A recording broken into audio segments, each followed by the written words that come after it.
Everyone, welcome to Vishali creations. నేను విశాలిని. ఈరోజు నేను చాలామంది చూసారా, ఒక్కొక్కళ్ళు పైన పాలు వేసుకునేది చేత్తో వేయమంటారు, కిందన వచ్చేసి మామూలు జిగ్జాగ్ వేసేయమంటారు. ఆ పాలు వేస్తున్నాను చేత్తోటి.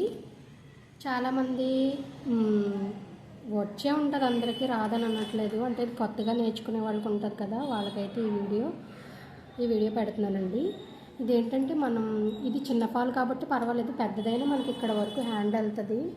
ఐరన్ చేసి అయితే ఉండాలి పాలు. చీర కూడా చాలా పర్ఫెక్ట్గా ఉండాలి. ఇలాగ కొంచెం సమానమైన బల్ల మీద పెట్టుకొని మనం ఇలా కిందని చేయి పెట్టి వేస్తే చాలా నీట్గా వస్తుంది, దుగ్గులు రాకుండా.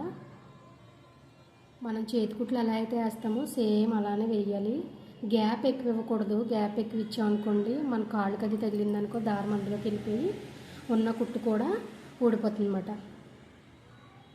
చేతి కుట్లు వేసినప్పుడు మన మధ్యలో అక్కడక్కడ మూడేలా వేస్తాము. ఒక 4-5 కుట్లకి ఒక్కొక్క 3 వేసుకుంటే సరిపోద్ది. ఇలా ఒకవేళ ఎక్కడైనా తెగిందనుకోండి, అక్కడికక్కడ స్టాప్ అయిపోతుందన్నమాట, మొత్తం ఊడిపోకుండా ఉంటుంది.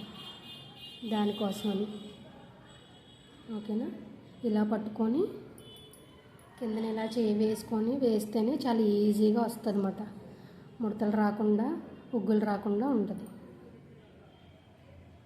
కొత్తగా నేర్చుకునే వాళ్ళకి బాగా ఉపయోగపడుతుందండి ఈ వీడియో. ఓకేనా. ఇలా అయితే ఫాస్ట్గా కూడా అయిపోద్ది. మన ఒళ్ళో పెట్టుకుని వేసుకునే దానికంటే ఇలాగ ఒక బల్ల మీద పెట్టుకొని వేసుకుంటే చాలా ఈజీగా, చాలా ఫాస్ట్గా అయిపోతుంది. ఇలా అయితే ఒకసారి ట్రై చేయండి. ఓకేనా. ఈ వీడియో కనుక మీకు నచ్చినట్లయితే లైక్ చేయండి, షేర్ చేయండి, ఇంకా సబ్స్క్రైబ్ చేయండి.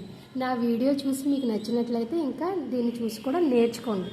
ఓకే, మీకు నచ్చినట్లయితే వీడియో చూసి నేర్చుకోండి. Thanks for watching. Bye everyone.